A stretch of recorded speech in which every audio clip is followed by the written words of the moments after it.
covering on the one of the immortal pastimes of Lord Ramayana, specifically focused on Rama and Bharat Milap.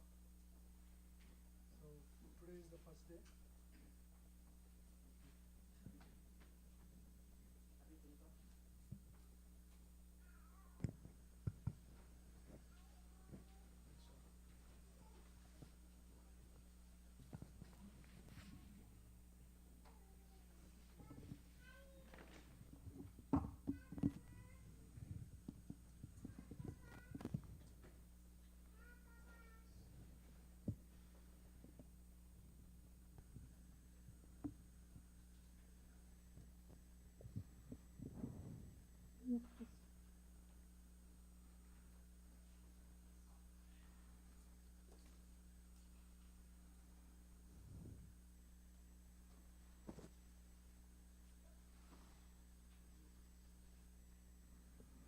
Hare Krishna. Jaya Radha Madhava Kunja Bihari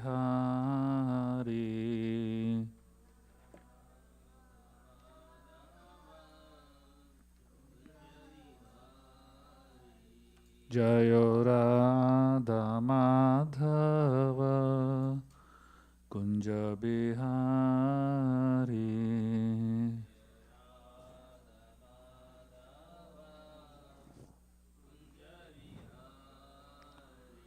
Jai Gopi Jana Vallabha Girivaradhari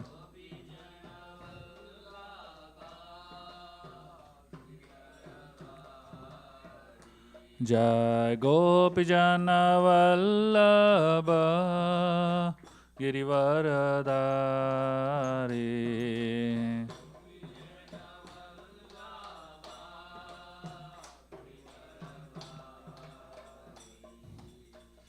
Yashodanandana Vraja Jana Ranjana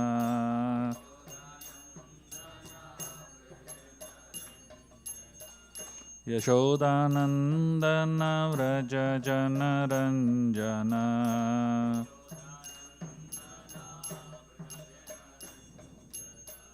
Yamunatira Vanachari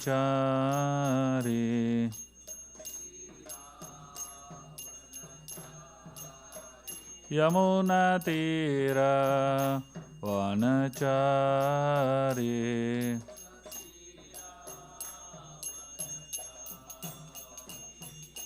Radha Madhava Kunja Bihari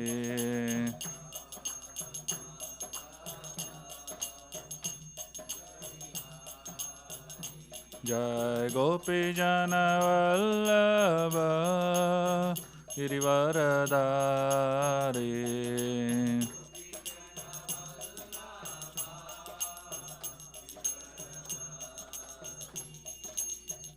Yashodanandana Vraja Jana Ranjana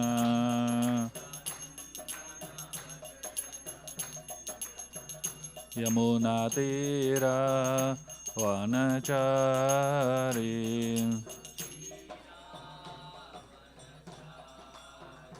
Jaya Radha Madhava Kunja Bihari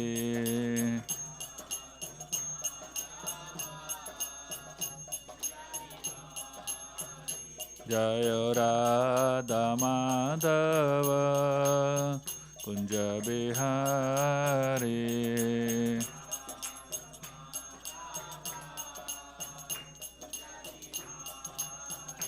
Jaya Radha Madhava Radha Madhava Radhe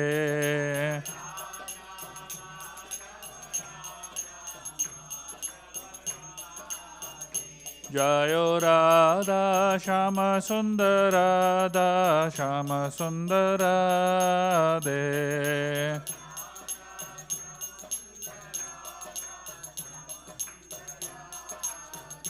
Jayo Sita Ram Jayo Lakshmana Hanuman Sitaram Jaya Lakshman Hanuman.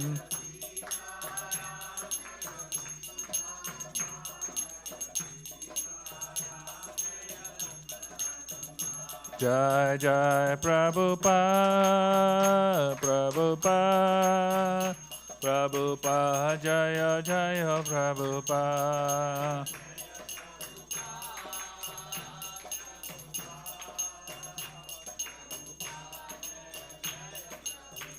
Nitya Gaura Haribo, Haribo, Haribo, Nitya Gaura Haribo.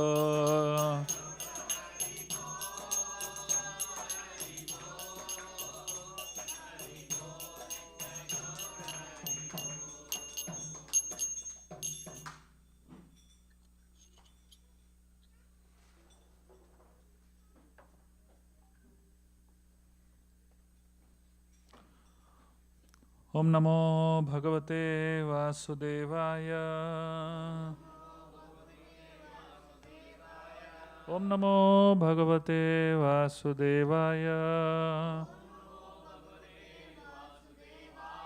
Om Namo Bhagavate Vasudevaya.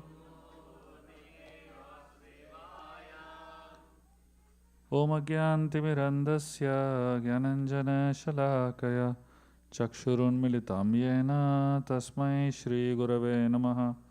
Shri Chaitanya Manobishtam Stapitam Yena Bhutale Swayam Rupa Kadamahyam Dadati Swapadantikam Vandeham Shri Guru Shri Yutaha Padakamalam Shri Gurun Vaishnavamscha Shri Rupam Sagrajatam Sahagana Raghunatam Vitam Tam Sajivam Sadvaitam Savadutam Parijana Sahitam Krishna Chaitanya Devam Shri Radha Krishna Padan Sahagana Lalita Shri Vishakhanvitamscha He Krishna Karuna Sindhu Dinabandho Jagatpate Gopesha Gopika Kanta Radha Kanta Namostute Tapta Kanchana Gaurangi Radhe Vrindavaneshwari Vrishabhano Shute Devi Pranamami Haripriye Vancha Kalpatarubhyascha Kripa Sindhubhya Cha Patitanam Pavanebhyo Vaishnavebhyo Namo Namaha. Jai Shri Krishna Chaitanya Prabhu Nityananda Shri Advaita Gadadhar Srivasadi Gaura Bhakta Vrinda Hare Krishna Krishna Krishna Hare Hare Hare Rama Rama Rama Hare Hare. Hare Krishna. So we'd like to welcome all of you to this 3-day seminar on Rama Bharat Milap. So over the next 3 days, we're going to be discussing this most beautiful and most deep pastime from the Ramayana, which is the story of Lord Ram meeting Bharat in Chitrakoot. So we'll begin our session today by offering respects to Valmiki Muni, the original author of the Ramayana. Kujantam Rama Rameti Maduram Maduraksharam Aruya Kavita Shakam Vande Valmiki Kokilam Valmikir Munisimhasya Kavita Vanicharinaha Shrunva Rama Katanadam Kona Yanti Parangatim.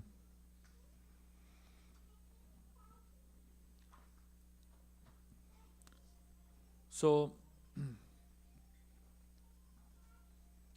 I'm going to be discussing for the next 3 days a small section from the Ayodhya Kanda of the Ramayana. So this section is most amazing, most profound and extremely inspiring. So we will be dividing in the next 3 days as follows, just giving you like an overview of what we're going to be discussing in the next 3 days. Today we'll be talking about um, a topic which is known as um, understanding misunderstandings. All of us are very misunderstood in our lives, sometime or the other, isn't it?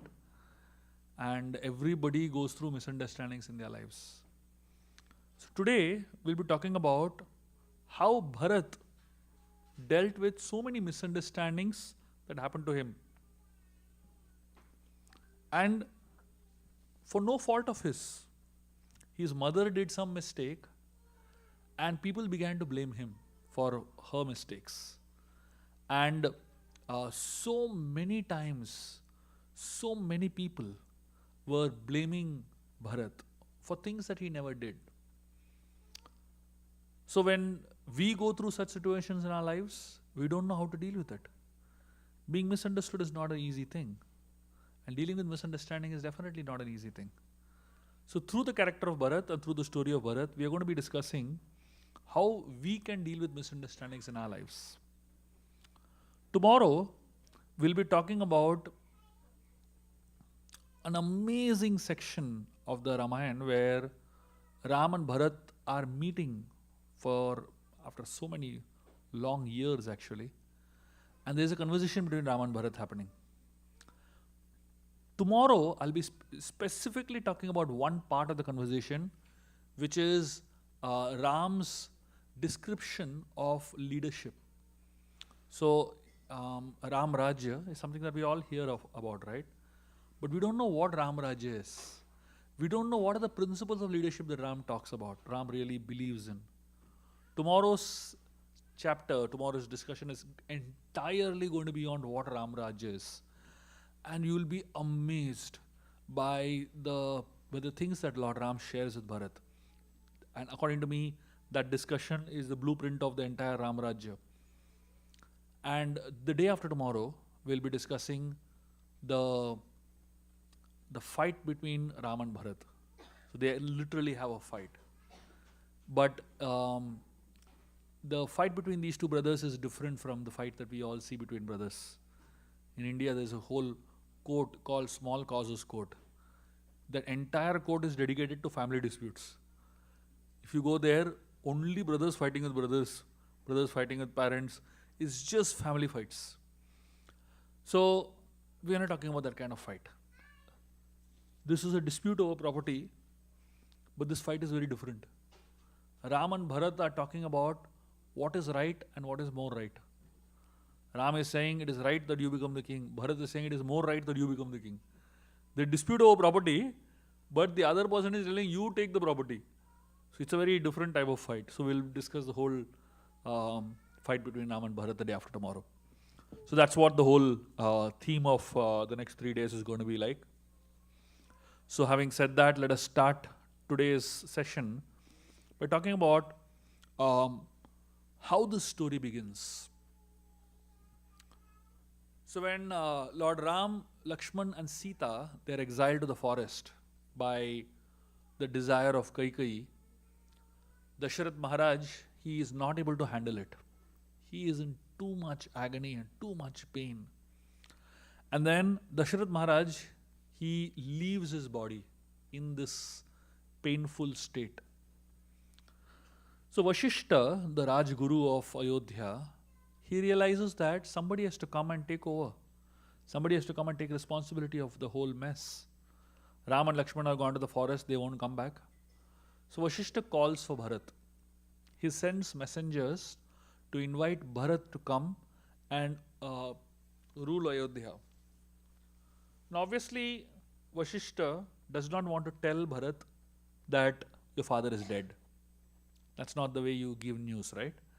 So Vashishta sends messengers to Bharat Maharaj, and the messengers go and they don't talk about the problem. They talk about something else. So I'm going to get into this particular section of the Ramayana. This is the context in which I'm going to be discussing, okay?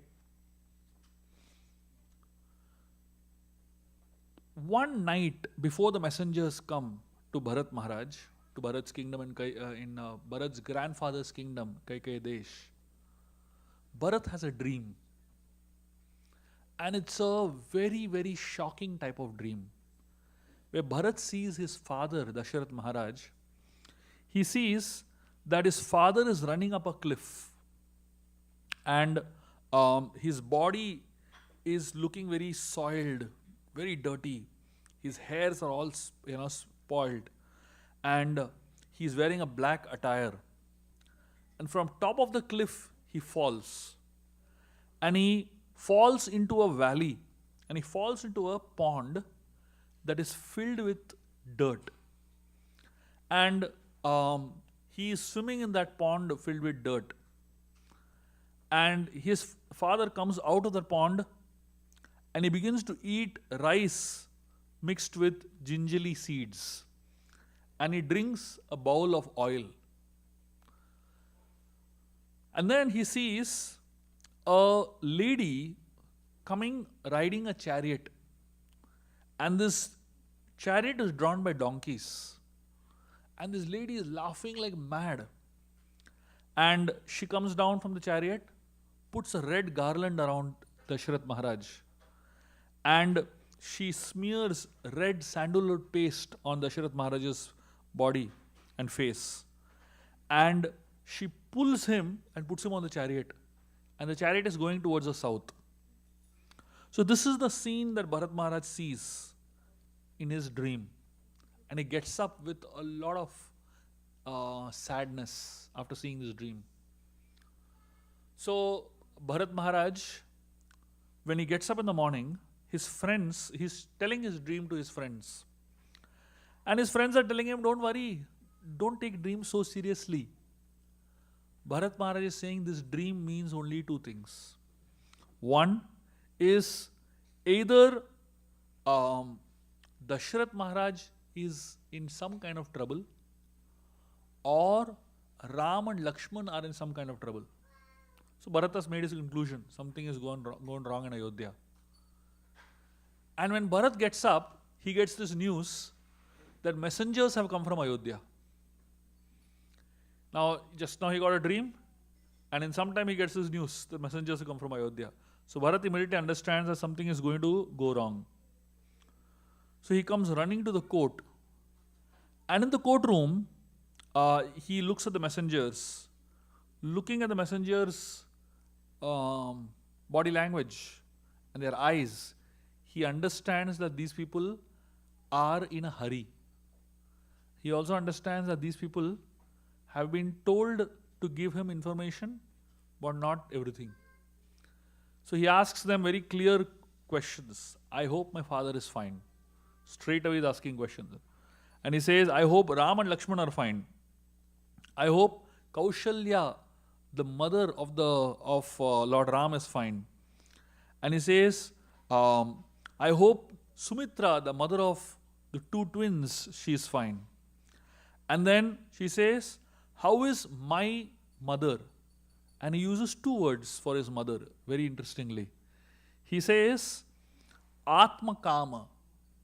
Atma Kama means the one who is in self-love, who is thinking of herself only. He calls his mother as Atma Kama. And then he calls his mother as Sada Chandi, Krodana. So he says, how is my mother who is always irritated? So look at his, questioning about his own mother, basically, And so they say, so the messengers don't reply to him at all. Instead of replying to him very clearly how his mother is, how his father is, they only tell him, the goddess of fortune is waiting for you in Ayodhya. What question he's asking, what answer they are giving. And then they tell him, immediately you have to come to Ayodhya. You are being called. So Bharat Maharaj, he realizes that there is no point in arguing with these people. These people are not going to speak. Might as well leave. So Bharat Maharaj immediately leaves for Ayodhya with Shatrughna. And his grandfather, the king of Kaikeya Desh, he gives a huge quantity of um, gold and different gifts for Bharat. And there are many chariots that go along with Bharat. It's like an entire entourage going along with Bharat, a whole section of the army going along. So Bharat, Shatrughna, and these messengers, they reach towards Ayodhya. It takes them 8 days to reach Ayodhya. And when they are in the borders of Ayodhya, when they reach the borders of the Koshal province, Bharat now he says, I can't wait for this whole thing, whole entourage to come, I'll go ahead.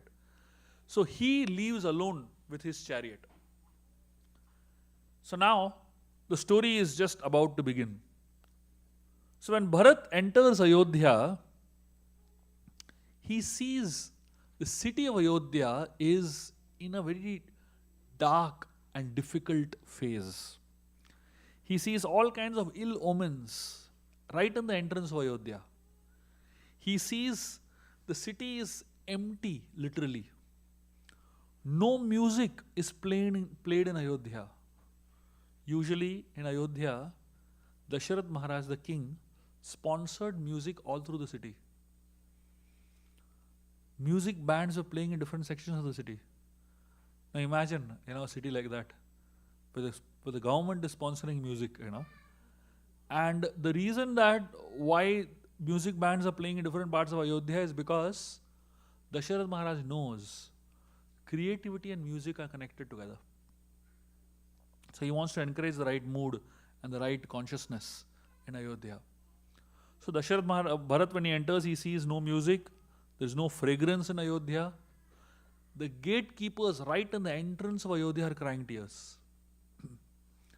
And the city is literally desolate. There are no flags on houses. There is no trade going on. There is no market going on. There is no deity worship happening in Ayodhya. The temples are all very, very dark and blank. And Bharat runs to his father's palace, Dasharath Maharaj's palace, and he sees that his father is missing in the palace. Then he runs to his mother's palace. The moment he enters Kaikeyi's palace, he sees a very different scene over there. He sees in Kaikeyi's palace, it's very decorated.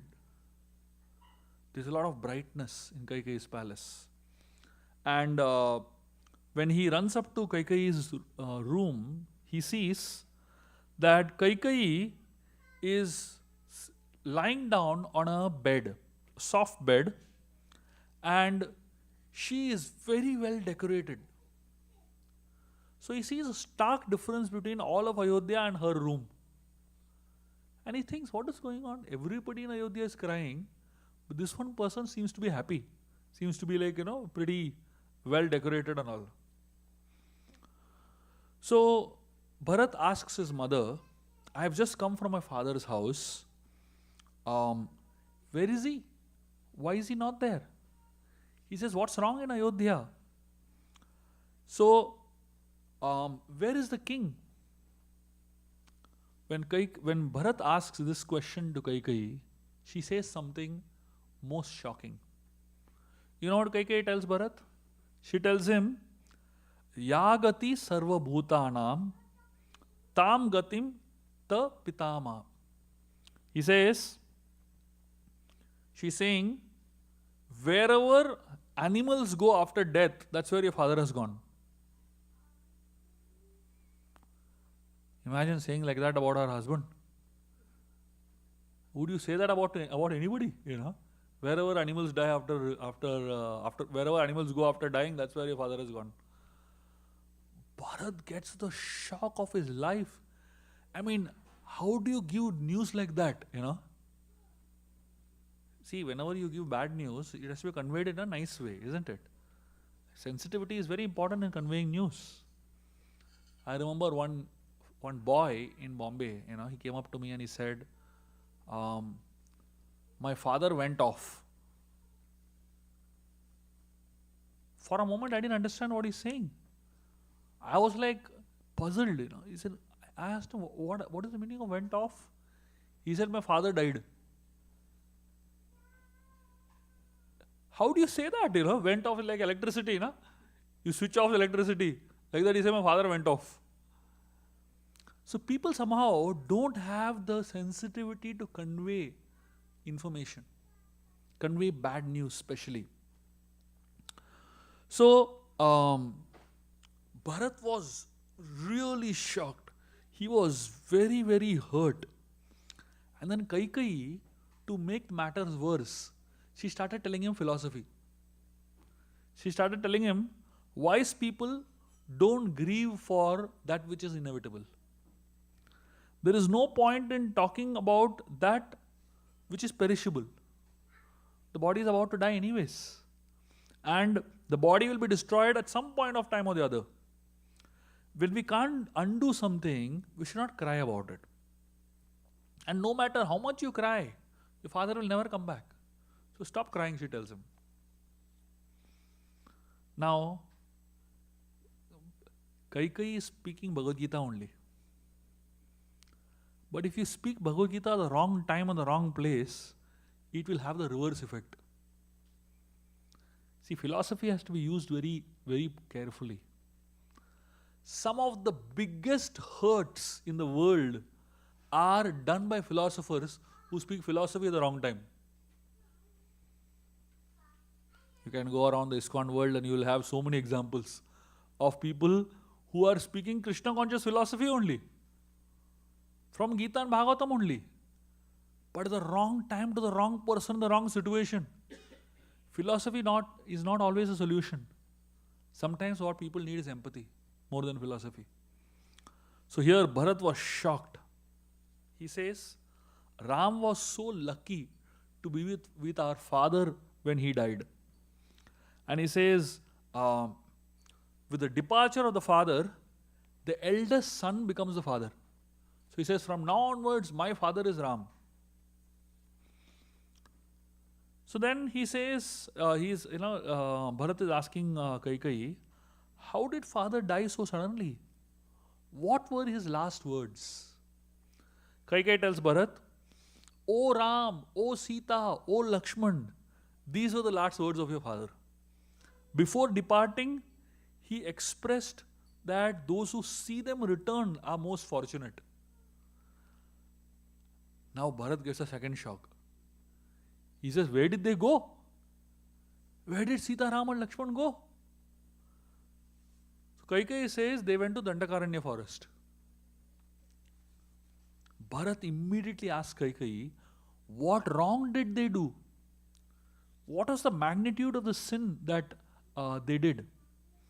So he says, what was Rama's misconduct? He says, was he stealing from some Brahmana? Was he harming a person who was very virtuous? Did he long for something that he should not be longing for? What did my saintly brother do? He is so spotless and pure. What must he have done so that he is banished from Ayodhya? See, look at Bharat's questions. Bharat is trying to find out what is the logic behind Ram being sent to forest. And the interesting thing is that if any of these things that Bharat spoke are true, that means Ram has done any of these mistakes, then Bharat has no problem that he is being sent to the forest.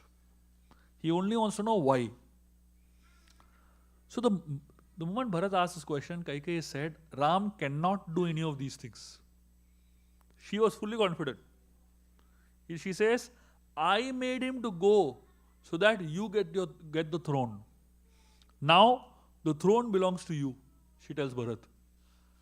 That pains Bharat even more. Bharat becomes so angry on her and he says, what happiness does a scorpion get? Scorpions, when they are born, they tear open the belly of their mother and come out. That means they kill their mother and come out. So Bharat is asking, what happiness does a scorpion get when it has to tear open its mother's belly to come out? So he says, what happiness will I get by ruling a kingdom after my father is dead? And he says, especially if I sit on the throne, which is tainted by the blood of my father, I will get all that sin. So he says, the moment you told me these things, that moment only I died. So he says, dead body cannot rule a kingdom. Bharat tells Kaikeyi. And he says, only a fool cuts down a tree and then after that waters the leaves of the tree. After cutting down the tree, what is the point in watering the leaves? Only a fool dries out a pond to keep the fish alive. So he says, I am like that leaf and that fish. My existence without Ram is not possible only. I cannot live without Ram. And he says, as soon as I accept the kingdom, the sin of killing my father will come on me. I'll be responsible for the death of my father. So he tells her, you have not given me a kingdom. You have gifted me infamy. You have gifted me lifetime of infamy. And he says, I am like a calf. How do you expect me to carry the burden that a giant bull carries? So he says, I will make sure that whatever mistake you have made will be undone by me. So Kaikeyi now is really shocked. She never expected, so she assumed that she was doing everything for Bharat's good only. And she assumed that, Bharat will be happy with her. Bharat, you know what he tells her? He tells her, you are from Kaikeya Desh and yet you did this. Why does Bharat say like that? And the Acharyas give a very beautiful explanation. Kaikeya Desh is modern day Afghanistan. And that word Kaikeya, it comes from a very interesting phenomena that happens there. Kaikeya, this word comes from the word cuckoo. This is the sound of peacocks, the sound that peacocks make. So it seems in that country there are so many peacocks that all the time you can only hear the sound of peacocks. And therefore that country is only named Cuckoo. Kaikeya, eventually it became, And why does Bharat say you are from the country of peacocks? Why does he say like that? Because it seems that in the family of peacocks, there is a very interesting thing that happens. In a family of peacocks, the first son that is born to a father and mother, the first son, the first peacock that is born, has a natural crown on its head. All other sons born from that same mother and father, they won't have the crown. So Bharat is saying, you are from Kaikeya Desh, where the first son naturally has a crown on his head, and you are trying to give that crown to second son. What sense does it make? It's against the laws of nature, Bharat is trying to tell her. And says, what kind of a mother are you? To secure the kingdom for your son, you have put so much trouble, or you have given so much trouble to the son of Kaushalya. And he says, ideally, the heart of one mother should know the heart of another mother. And he gives a very beautiful example. He says, Vashishta, he has a cow named Kamadhenu. He has a very special cow named Shabala. So this cow is a Kamadhenu cow. And one day, this cow saw a farmer beating up two young bulls. Those two young bulls were not the son of this cow. They were son of some other cow. But Vashishta's cow started crying tears because she couldn't see the pain of those two, young bulls, basically. So Bharat is saying, even animals, when they see somebody else's son being hurt like that, they feel pain. How come you didn't feel any pain in sending Kaushalya's son like that to the forest? So Bharat is like, telling her like that. And then he is in so much agony and pain that he rolls on the ground crying in agony. And Kaikeyi is thinking, what have I done? Suddenly, for the first time, in so many days, she realized she made a mistake. All this time, she was convinced that she did the right thing for her son. And now when she sees her son rolling around on the ground with agony and pain, she realizes maybe I made a mistake. So now, the first thing that we learn from this particular story is the insensitivity of Kaikeyi's words. See, when we are angry, we're actually meditating. We are holding a very powerful thought in our mind.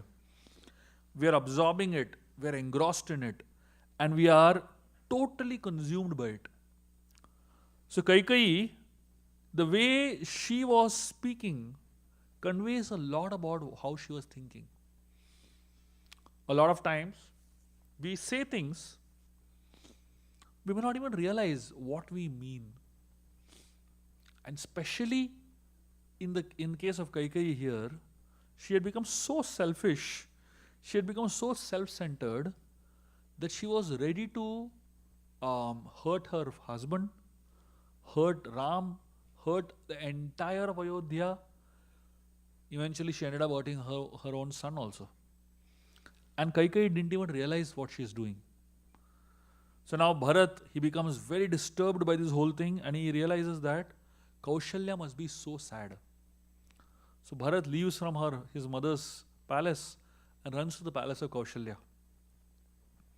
Kaushalya, the moment she sees Bharat, she bursts out crying.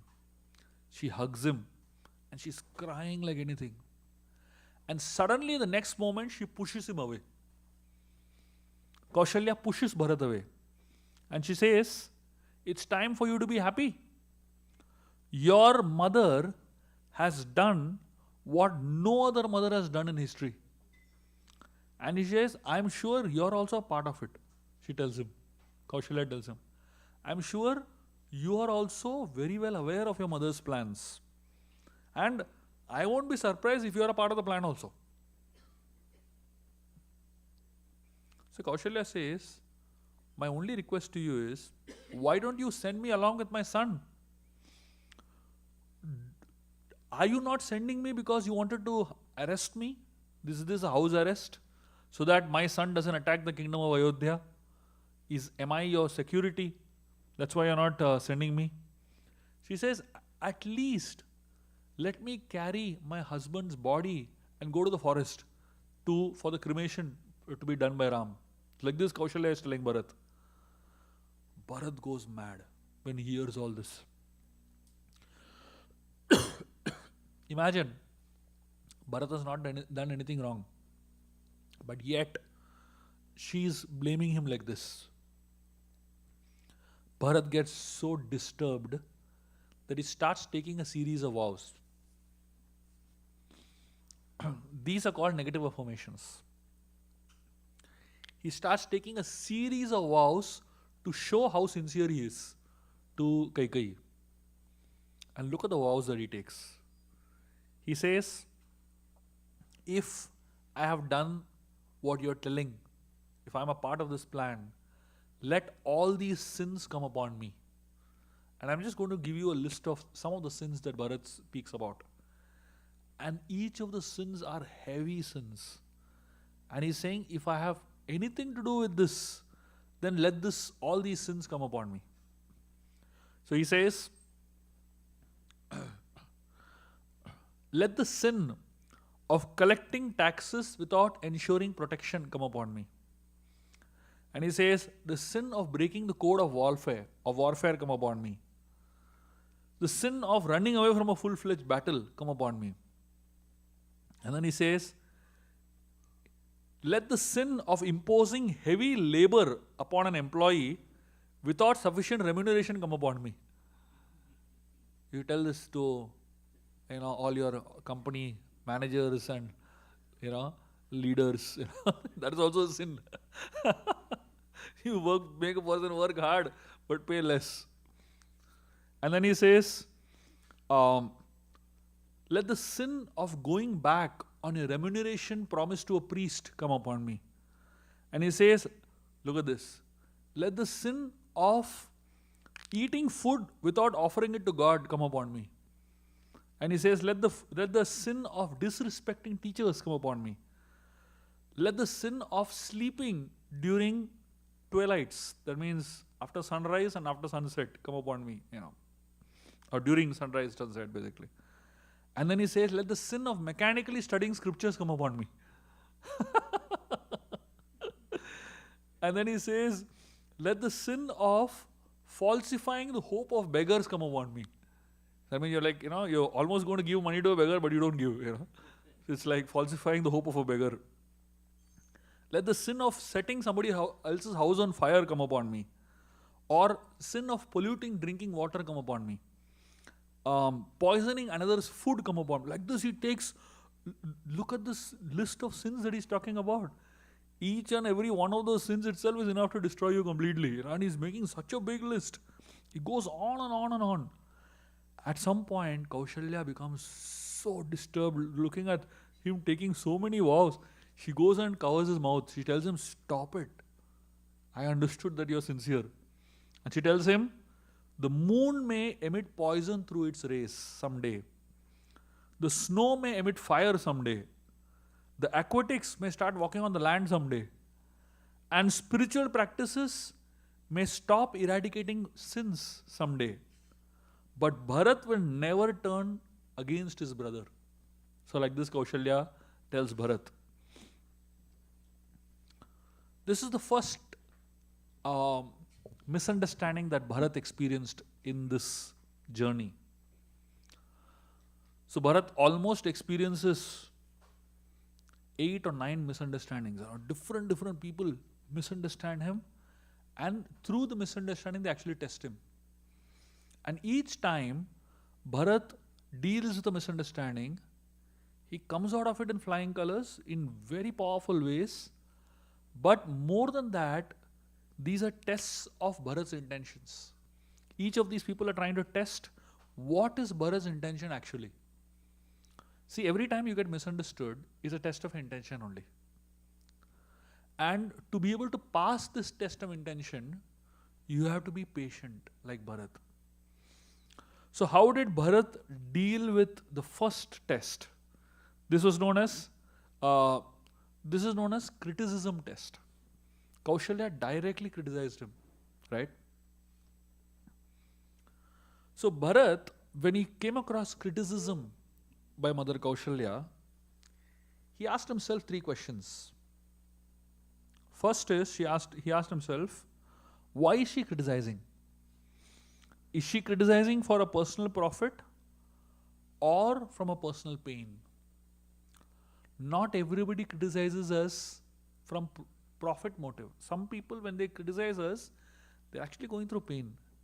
Their pain is coming out in the form of criticism. The second thing he asked himself is the criticism from a personality whom I respect a lot? And he understood that this is a person I respect so much. And then the third thing he asked himself is criticism or a habit? Some people, now for them, criticism only is a habit. They keep criticizing every person. So when somebody's criticism is a habit, you don't take that person too seriously, But once in a while, if somebody criticizes, there must be something connected to it, some reason behind it, basically. So when he asked himself these 3 questions, Bharat realized that she was hurt. She was feeling helpless. And that though Kaushalya never criticized anybody, these words that were coming out from her mouth were her way of dealing with the trauma that she's going through. So now, how did Bharat deal with this criticism? He dealt with criticism by taking a series of affirmations. These are known as negative affirmations. He took a series of affirmations, and these affirmations showed his sincerity.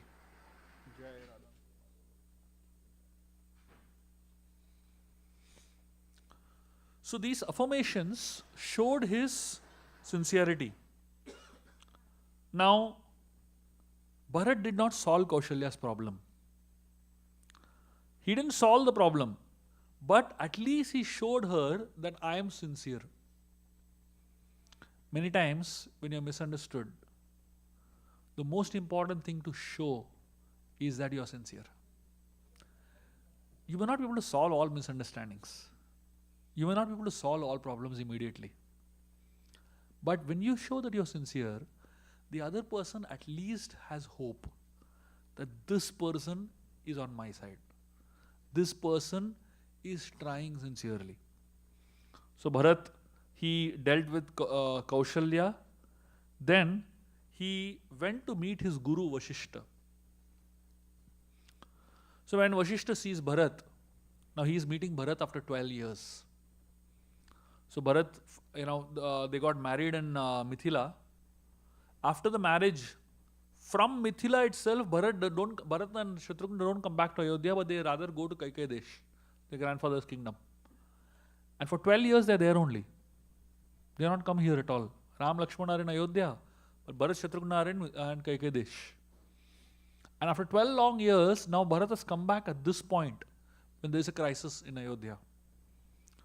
So Vashishta is meeting his disciple after 12 long years, basically. So Vashishta, he talks to Bharat and he says that every human being has 3 coins in his life. The first coin has hunger on one side and thirst on the other side. The second coin has joy on one side and sorrow on the other side. And the third coin has birth on one side and death on the other side. And he says, at every given point in time, one of the sides of the coin face you, all the 3 coins. And if all the 3 coins, the bad side is facing you, it's called a big calamity. Sometimes it happens that all the 3, you're seeing the wrong side of it, basically. You're seeing death, you're seeing sorrow, and you're seeing, thirst, hunger, etc. So Vashishta tells Bharat, let's not lament now. The king is gone, but it is time for us to give him a decent and a royal cremation. So for Dasharath Maharaj died almost 13 days back, 12 or 13 days back he died. And for 12-13 days, the body of Dasharath is kept in a huge, vat of oil, preserved in a vat of oil. Because there's no son there. He has 4 sons, but nobody to do cremation for him. Imagine what a plight of Dasharath. So they kept the body in a vat of oil, waiting for Bharat to come back. So Vashishta says, first let's cremate the king. So once Bharat agrees to that, they bring out the body of Dasharath Maharaj from that oil. There is a huge procession and a cremation ceremony that follows. All the rituals are done by Bharat in a very, very intense and in a very, very meditative mood. So after Bharat does the whole rituals, there is a 12-day mourning period where the entire Ayodhya is mourning for the departure of the king. And during that mourning period, Bharat and Shatrughna are one day sitting and discussing about what happened. They're very sad. And they are discussing why did Lakshman not do anything? Because among the 4 brothers, Bharat would have definitely done something if he was there. But Lakshman also should have done something. Because Lakshman is a angry young man in the Ramayana, right? He always raises his opinion, he always opens his mouth and speaks up. So Bharat and Shatrughna are wondering, why did Lakshman not do anything in spite of being present? As they were discussing like this, they hear someone singing and they hear anklets, they hear sound of jewelry, and they hear someone singing in a very off tune. So they are wondering, who is this person? In a mourning period, who does singing and all? And then as they were seeing like this, they see Manthara is walking by. From top to bottom, she is covered with gold ornaments. Sometimes too much gold is irritating, isn't it? When gold ornaments, when it is put into the right extent, it makes a person beautiful. But you put too much gold ornaments, it looks really stupid. It looks very irritating, isn't it? So Mantra, Kaikeyi gave her so much gold. She was wearing all the gold that Kaikeyi gave her at one go, basically, and she was walking around. So, one of the guards over there, he comes to Bharat and Shatrughna, and he catches hold of Mandara and brings her.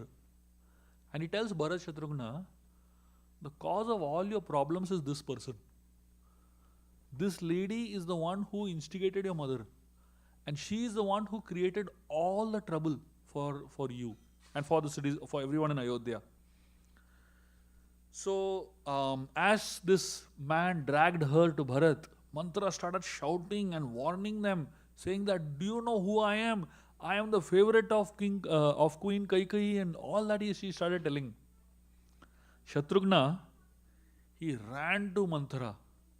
He caught her by a hair and started dragging her around. And Kaikeyi, hearing the screaming of Manthara, Kaikeyi comes running over there. And she starts begging Bharat, please leave her, please leave her.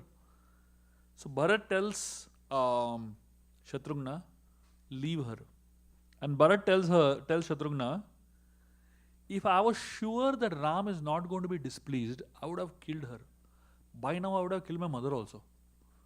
But if Ram comes to know that we have harmed any woman, he will never look at us also.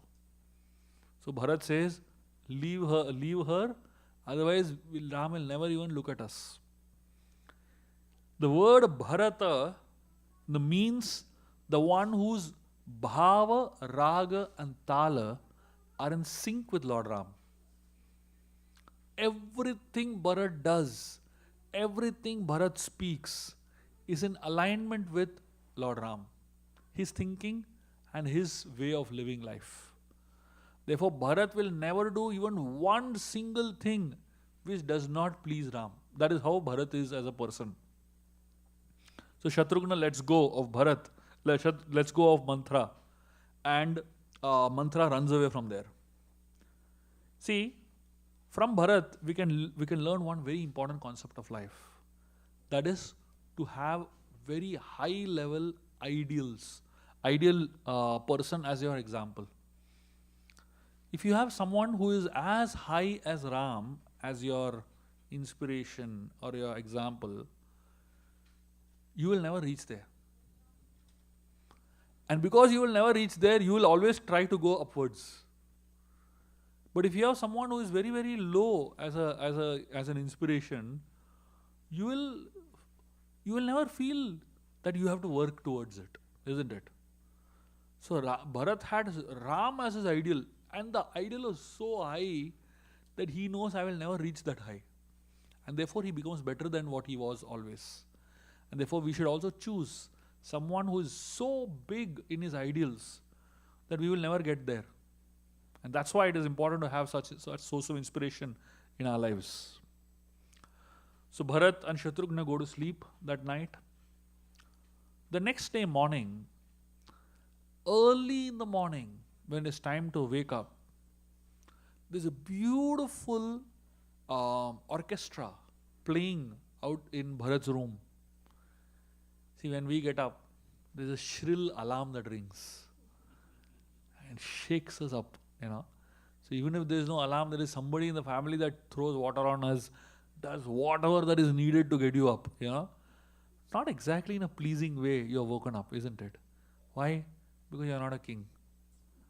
If you are a king, you will be woken up in the most pleasing way. So kings have a very royal wake-up ceremony, So there is a very interesting way in which a king is woken up. You can't wake up a king with an alarm clock. You can't wake up a king in a very bad way. The king can get angry and kill you. So to wake up the king also, there is a very beautiful symphony. So that morning, in Bharat's room, there is a whole orchestra of people playing to wake up Bharat. Because he is now the king of Ayodhya. As soon as Bharat wakes up, he closes his ears and he shouts, he says, I am not the king, stop all this. And then everybody stops, obviously. And Bharat looks at Shatrughna and he says, Just see how much harm Kaikeyi has done. The kingdom without a king is like a boat without a rudder. So when Bharat says like this, Vashishta smiles and walks away. This is a second test of Bharat. This is known as a sleep test. This is a test of subconscious desires. See, sleep is the most vulnerable platform of a human being. This is the time when your subconscious desires are playing up. All day long you might act as a pure devotee. But in sleep and in your dreams, you are who you are. That's when you realize who you are actually as a person. So Vashishta, he is thinking that Bharat is saying, I don't want the kingdom, but does he actually mean it? So to decide and to figure out what is Bharat's subconscious thoughts, Vashishta devises a sleep test. And this is the sleep test. The sleep test is to wake up Bharat like a king and see how he feels about it. If Bharat had even a little inclination for the kingdom, then he would have reacted differently. Probably in his sleep he would have smiled. Probably in his sleep he would have felt very nice. He would have reacted very differently, basically. If he loved that kind of attention and that kind of worship, basically. But the moment Vashishta saw his reaction, he realized this guy is genuine. So how did Bharat deal with subconscious desires? By alertness. So when you decide that I want to achieve something big in life, then you have to be alert at every moment in your life. And you have to be really conscious at every moment in your life. So basically, even in your dream, you have to be clear. Even in your sleep, you have to be clear. This is what I want and this is how I am. If you're confused, that means somewhere internally you're not clear of what you want. So the next day morning, there is a huge court meeting. This is the first meeting in the court of Ayodhya after the king has departed. The courtroom obviously there was nobody to rule, isn't it? So there was no court meetings only. So now after so many days, almost like after 2 weeks, more than 2 weeks, almost after a month literally, there's a meeting happening in Ayodhya. And the entire court is full. Now they have to decide what is the way forward. So Vashishta, he introduces the discussion. Vashishta says, now the king has gone to the higher realms. Now we should focus on pleasing him by following his words. The king gave more weight to his words than even to Ram. So he says, and then Vashishta is telling Bharat, Parashuram gave so much importance to his father's words. And to follow his father's words, he cut off his mother's head also. Vashishta is telling like this to Bharat. And he says, Yayati, cursed by Shukracharya to become old, 4 sons. So Yayati went to his sons and he said, can you exchange my old age for your youth? 4 sons denied and Puru agreed. And eventually Puru got the kingdom because he agreed to exchange his youth with his father. So essentially what Vashishta is trying to tell Bharat, just like all these people followed the father's instructions, you also should follow your father's instruction and become the king. Bharat, he begins to reply. And this is a full quote. Everybody is hearing this. And look at the replies of Bharat. It's so interesting. Bharat says, first of all, an ornament is useless on a naked person. If a person is naked, you can't wear ornaments. It looks ugly, isn't it? If a person is clothed, then you wear ornaments, it looks beautiful. But if a person is naked, you wear ornaments, it doesn't look good at all. So he says, just as lot of resources is useless for a person who is sick. Now imagine having gulab jamun, a box of gulab jamuns, and a person is sick, diarrhea. What is the point? If somebody has diabetes and you have badam halwa, what is the point? So if somebody is sick, no point in having resources of enjoyment. And he says chanting of mantra is useless for a person who is not a believer of God, not devoted to God. And he says just like the handsome body is useless if you don't have life in it. So similarly, whatever I possess is useless without Ram. And then he says, second thing is, the kingdom and me, both of us belong to Ram. How can one property own another property? I am already the property of Ram. How can I own another property? And then he says, only a virtuous person should sit on the throne. How can I sit on the throne? If I sit on the throne, I am taking away the throne from somebody who is more superior than me.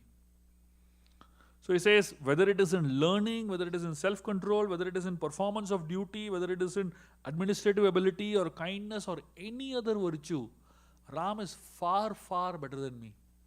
Bharat tells like that. And he says, it is impossible to find a better king than Ram. And then finally, Bharat says, you are saying Puru sacrifices youth for his father, but look at me. I sacrificed my father only to become the king over here. My mother has killed my father to make me the king. So what kind of a son I am? And then finally he says, if there is anyone in this court who says that whatever my mother has done is right, I consider that person to be the most ignorant person in the world. And then he says, even if the wisest of people tells me that I should accept the throne, I will not accept it. He goes around all the ingredients that are kept to crown him as a king. And then he says, I declare that this kingdom and me belong to Ram. And he says, anyone over here who wants to come with me to go to Ram and bring him over here, they're most welcome to come. All the citizens of Ayodhya, they become so amazed. Vashishta has tears in his eyes. So he finally feels that I have got my Guru Dakshina today. My disciple has made me proud. So Vashishta actually feels really proud that day. And all the citizens of Ayodhya are crying tears. And one citizen says, Bharat, you are the personification of love for Ram. And he says, a foolish man who hates you because of your mother's wickedness, that person will reside in hell forever. So like this, all the citizens of Ayodhya are glorifying Bharat like anything.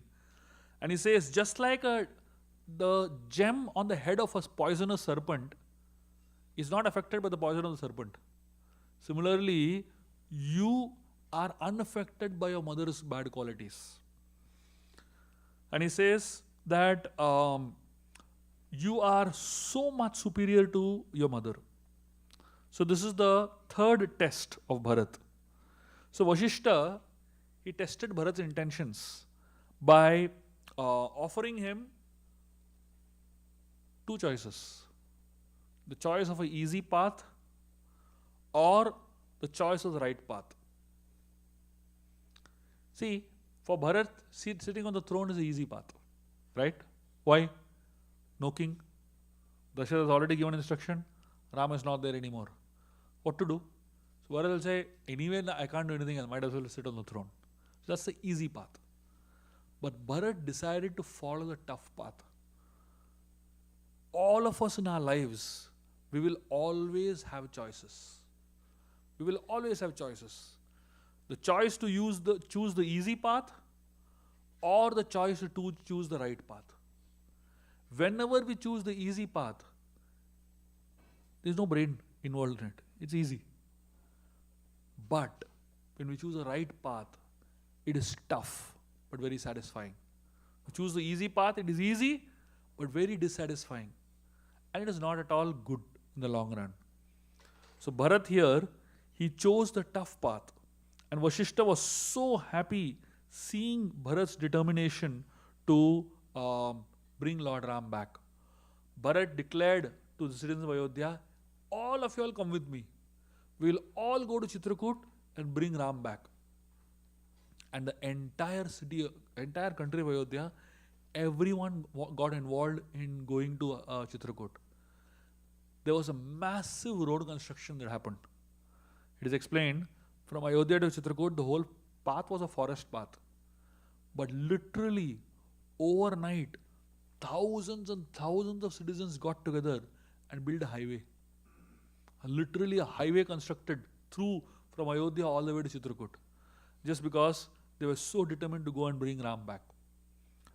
So what happens in this journey of Bharat going towards Chitrakoot to bring Lord Ram back will continue tomorrow.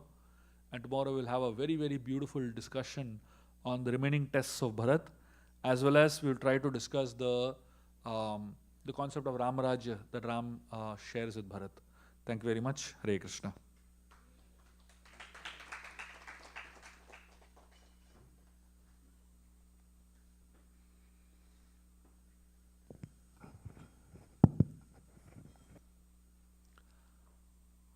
I'll just quickly make I'll just introduce the books for now, then we can have question answers. So if anybody has any questions for now, you can think about it, and I'll just give a small introduction to my books. There are too many books now, so I have to introduce them, because when people go to the bookstall, they get so confused what is what, So I started making a small introduction to my books. So this is my magnum opus, Ramayana, the Game of Life. I'm sure many of you all would have heard about it, but for those who have not heard, this is an entire series of the Ramayana in 6 volumes. Whatever I'm speaking is from this series. I would highly recommend all of you to have one set of this series of Ramayana, the Game of Life.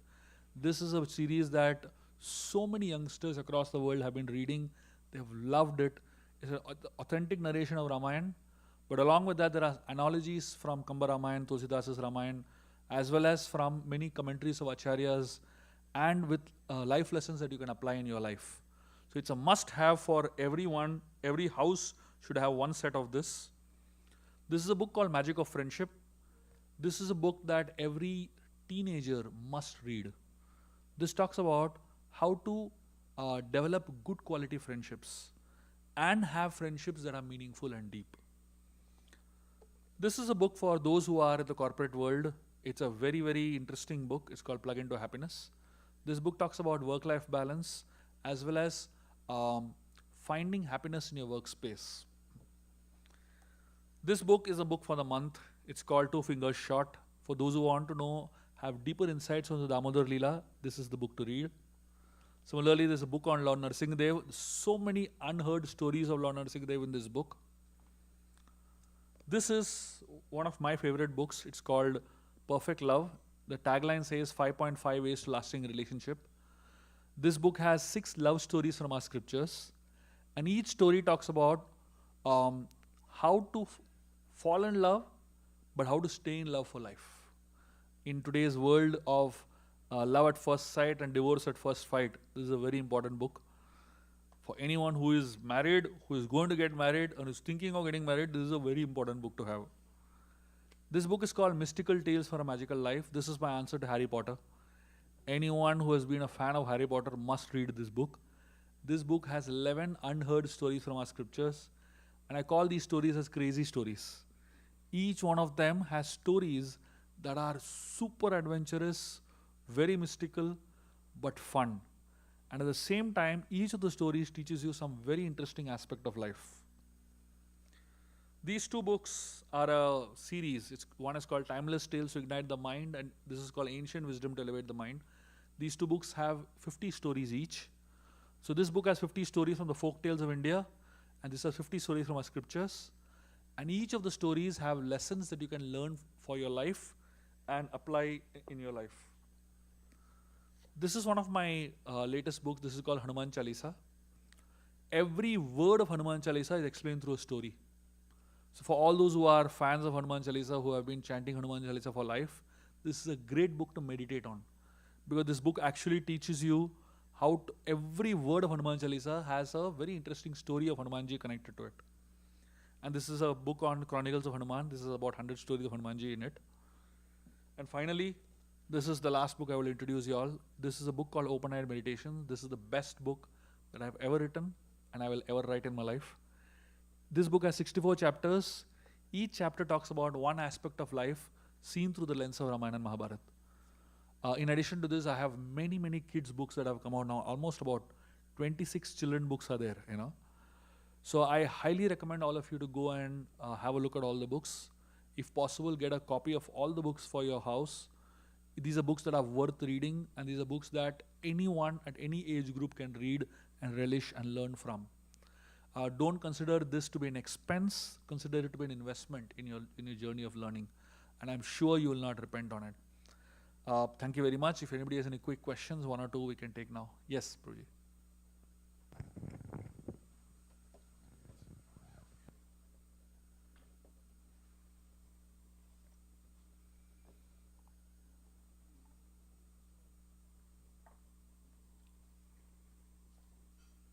Yes, bro.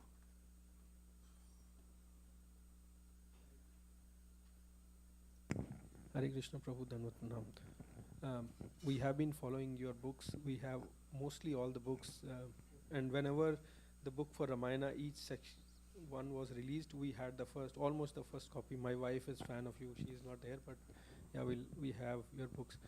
Prabhu, I have one question, and that came up in one of the lectures which happened here itself. So it was said that Ramji told Kekai to ask for the boons, and if you see from that perspective, the whole story changes. But what is true, and is it all indirectly we understand all is created by the Lordship, but then it confuses us because every story has a meaning and every story has an implication. So if you can explain. So basically, the stories of Ramayana and all, especially the Ramayana, happen at two levels. One is at a human level, and one is at a divine level. So if you want to learn lessons, you should look purely at a human level. Then forget that story of Ram telling Kaikai and all. At a human level, that story didn't happen at all. You understand? When you look at Ramayana from a divine level, then there are deeper things that happen which human beings are not aware of, basically. So this whole idea of Ram, not Ram, divine beings, divine forces inspiring Kaikai to do all that, that is not part of Valmiki's Ramayana. That is not a part of Valmiki's narration. Valmiki's narration keeps it at a very human level, basically. So the way we look at it is, all our scriptures are multidimensional. Most people, they don't have the ability to process multiple dimensions, right? So better not to tell them only about multiple dimensions. So Valmiki only gets one single dimension, which is a human dimension, basically. But if somebody wants to analyze, there are many other ways of looking at it. You understand? So from our point of view, from a study and analysis point of view, we just look at it at a human angle. Okay. Thank you. Anything else? Any other questions? Yes, Vansi.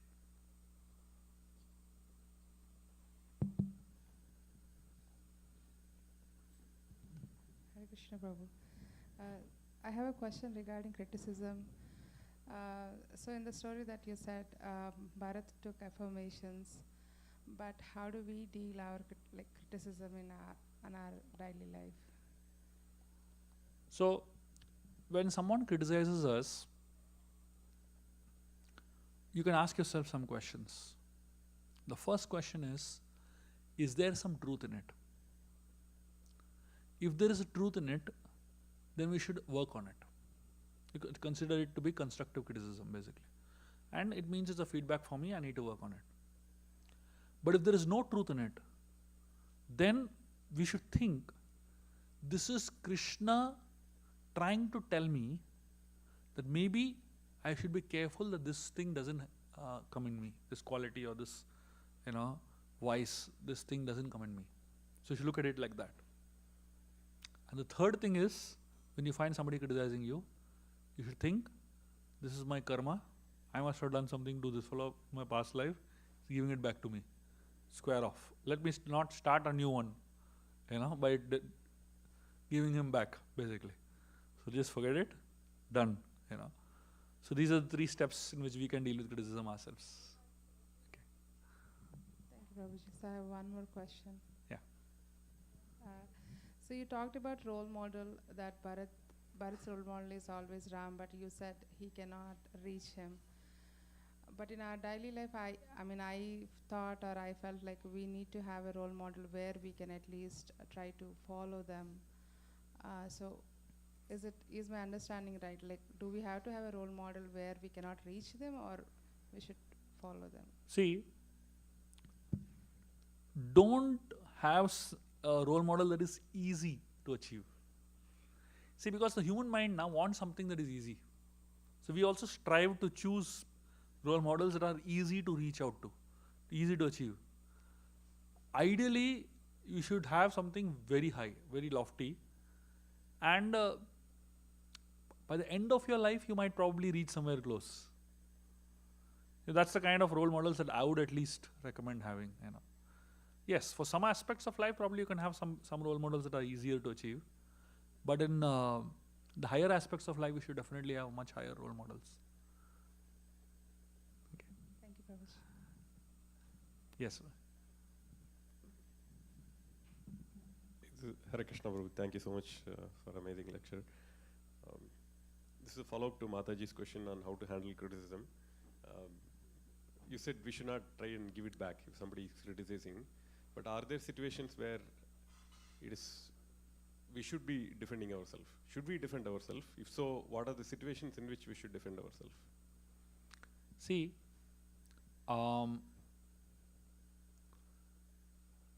ideally, when you defend yourself, it's not necessary that the other person is going to listen to you.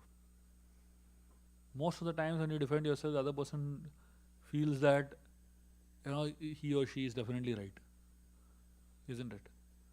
A lot of times defending hardly helps. Many people have to learn by their own, with time, by making mistakes. You know. Yes, we can always say things that are our perspective. You know, like Bharat was definitely trying to defend himself. But at the same time, defending yourself is simply to show that you're sincere. Defending yourself should not be with the thought to prove the other person is wrong. So when you try to defend yourself by proving the other person is wrong, you will never get the relationship right. The moment you try to prove the other person wrong, the relationship goes wrong. So ideally, you try to prove that you're sincere. You don't have to prove that the other fellow is wrong. Never make the mistake of proving the other person is wrong. Okay? Thank you very much. Hare Krishna. So we will continue tomorrow and continue the narration of Rama Bharat Milap. Hare Krishna. Thank you very much.